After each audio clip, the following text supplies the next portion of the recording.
Alright guys, it's 8:30 and I'm about to hit a lift. I've already had my pre-workout meal, which I just ate some rice cakes and bananas and honey. Cause I'm out of cream of rice and I'm about to move out of this apartment for a couple weeks, so I don't want to really buy more groceries. But anyways, in this video, I think I'm gonna go over like how to maintain body composition / what you should do after a diet. Because I mean, some people can get shredded, but a lot of people have trouble maintaining it. And I just kind of want to make some information on that. And today I got a posterior day and I'm a little bit low on time, so I don't know exactly how I'm going to edit my lifts. So I may put the reps in weight, I may not. I don't know, we'll have to see. But yeah, see you in the car. Alright guys, I've arrived at the gym. So yeah, I kind of want to just talk about like how to maintain your body composition and how to like kind of stay shredded / what you should do like after you just finished a diet. If you guys still need help on dieting, I made a video on that, I think in my last video, on how to get shredded. But anyway, so after your diet, right, you just came off your deficit, you need to know like what your total like daily energy expenditure is from this point. So from here, I do recommend going in like TDEE calculator and finding your expenditure and then trying to test it out based off that. Obviously, wear a watch or something, wear like one of those rings or something, and try and track your activity and standardize that day to day, and try and find how many calories a day you need to eat to maintain your body weight. Now, I do want to mention that maintenance calories is not your body weight. Maintenance calories is not like maintaining the same body weight. Maintenance calories is maintaining the same body fat percentage. So let's say you gain, let's say you're 10% body fat, right? And you gain 10 pounds. If only one of those 10 pounds are fat, then you're at maintenance calories, right? So just because you're at maintenance calories does not necessarily mean that you are not gaining weight, right? Because your maintenance is just about your body fat percent. So please get that in your head. Anyways, so you just got shredded. You need to find your maintenance calories, right? And what we're gonna do is we're going to eat at a maintenance, right? No more like yo-yo dieting, bulking, cutting. We don't want to get fat. If you just stay at maintenance calories, you'll be happy with your physique and you'll grow muscle just as fast as you did before, right? Because as we know, muscle growth is really slow. If you've been training for 3 years, if you've been training for like 3 years, then honestly at that point you're probably going to gain like 2 or 3 pounds of muscle a year, so like we don't need to gain 20 pounds of fat to gain like 2 pounds of muscle, right? So we're going to main gain, okay? Even if you're new to the gym, please don't put yourself in a huge surplus, okay? So we're going to main gain, right? We're going to find our maintenance calories. After we find our maintenance calories, we're just going to eat at that for a year straight, right? No yo-yo dieting. If we're eating at our maintenance calories, guys, we don't have to be in a deficit, because we hate being in deficit. We just got out of our diet. We don't want to think about dieting for a very long time, right? So find your maintenance calories, eat at your maintenance calories, okay? And these lifestyle habits that you picked up through your diet, you're gonna have to maintain these same lifestyle habits. You're gonna have to maintain these same lifestyle habits that you built up through the diet, right? Which can actually, like, people say, oh, the hardest part is getting lean. In my opinion, I think the hardest part is staying lean. Because, you've been on the cut, all right, and now you're reintroducing food. You want to be eating these same foods that you're eating on your cut, just up the amount you're eating from the cut, right? So let's say that you're eating like 2,100 calories on your cut, and now you have access to like 2,600 calories, and that's your maintenance, right? Just add, like, let's say you're eating your meals were like chicken and potatoes, just add more potatoes, add more rice, just add more foods that you're already eating, and don't completely switch your diet. Because if you just completely switch your diet, that's going to make you more prone to like binging and reintroducing new foods and things. So just add a little bit more foods that you're already eating, guys. Stay at your maintenance calories, and these lifestyle habits that you built up through your diet, you're gonna have to keep them, right? Because that is ultimately how we're gonna stay lean. And You know, you just gotta keep making these smart decisions at the restaurant. Gotta keep not eating these fatty foods. You know, you just want to keep all your factors, you know, pretty much the exact same, and then the only difference is you're just eating a little bit more carbs, right? And you just gotta stick it in your head that, like, it kind of sucks for some people, but eventually it just gets to a point that it's natural. Like, you're kind of on like a budget, right? Think about it as like a bank account. So, like, let's say, for example, your maintenance calories is like 2,500, right?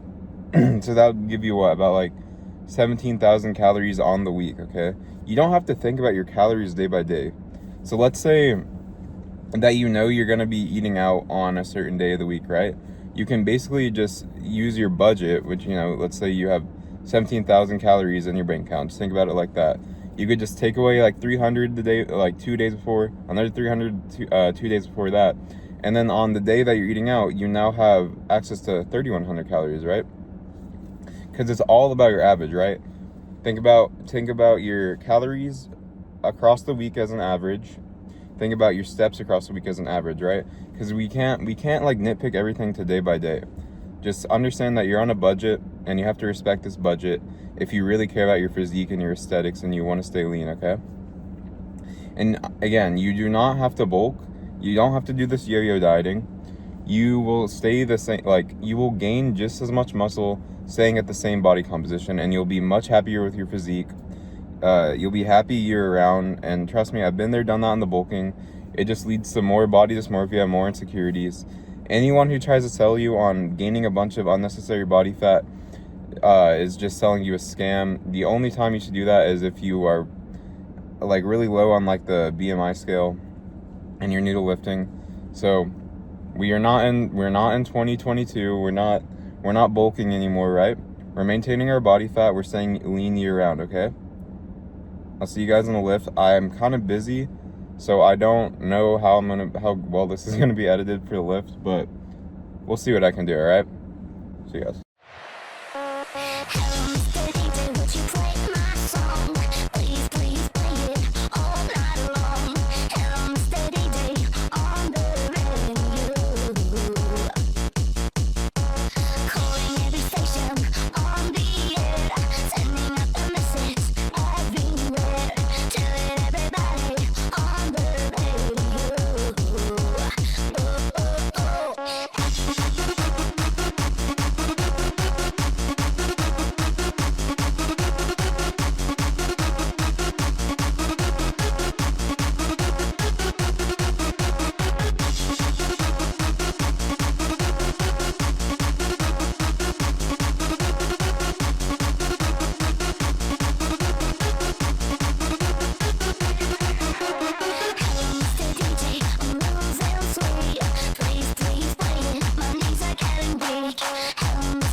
All right, another W lift. Got stronger on a lot of movements. I will say on my lat pull down, I might be like ego lifting or something, because that's like one of my only lifts that is kind of stalled right now. And whenever that happens, I usually just like up the rep range, or I'll either lower the reps and leave some more reps in reserve. But yeah, guys, I don't know how I'm gonna edit this one because I'm kind of busy. I might have just done a voiceover. I might have just done my normal editing. I'm not too sure. Please subscribe, follow me on TikTok, comment any questions or topics you want me to go over, please. Or comment on my TikTok if you want me to just answer, make a video answering a question. And yeah, see you guys in the next one.